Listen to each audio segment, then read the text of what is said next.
মূল কথাটো হ'ল আমি বিজেপিক পৰাভূত কৰিব লাগে, পৰাভূত কৰিবৰ কাৰণে প্ৰয়োজনীয় যিটো ৰণকৌশল। গতিকে ইয়াত আমি সকলোৱে এটা কথা মনত ৰাখিব লাগিব যে আমি সকলো দলেই আমি সংযমী হৈ আগবাঢ়িব লাগিব। কেনেধৰণে আগবাঢ়িলে বিজেপিক পৰাভূত কৰিব পাৰে সেইটো হ'ল মূল ৰণকৌশল। তাৰ কাৰণে অকণমান এৰাধেৰা, অকণমান খং উষ্মা নাইকিয়া কৰি ষ্ট্ৰেটেজি বনাবৰ কাৰণে যিটো প্ৰয়োজনীয় যিটো দায়িত্ব, ষ্ট্ৰেটেজিটো ৰাইজক কৈ ষ্ট্ৰেটেজি নহয়, ষ্ট্ৰেটেজি হ'ল ইণ্টাৰনেলি কৰা এটা কাম। কথা বতৰা পাতিব লাগিব, ভুল বুজাবুজি থাকিবই। আমি আগতে যিসকল শাসনত আছিলে, বিজেপিয়ে নহয় তেওঁলোকে কৰি অহা দুখবোৰৰ কথা আমি বিভিন্ন সময়ত কৈ আহিছো।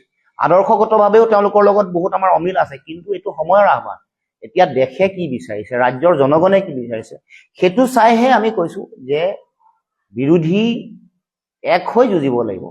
তাৰ কাৰণে মই ভাবো যে কথা বতৰা পাতি ভিতৰুৱাকে সকলো কথা মানুহৰ মাজলৈ যেতিয়াই যাব, তৰ্কযুদ্ধখন যেতিয়া মানুহৰ মাজলৈ যাব, মানুহৰ মাজত নিৰাশাটো লাহে লাহে বাঢ়িব। বুজি পাব যে মানুহৰ আহ্বানটো কি, একেলগ হৈ আগবাঢ়িবলৈ কৈছে। সেইটো নুশুনিলে মানুহে তাৰ ফলাফল পঞ্চায়ত নিৰ্বাচনতো দিব, তাৰ ফলাফল উপ নিৰ্বাচনতো দিছে। গতিকে এইটো এটা স্বাভাৱিক কথা।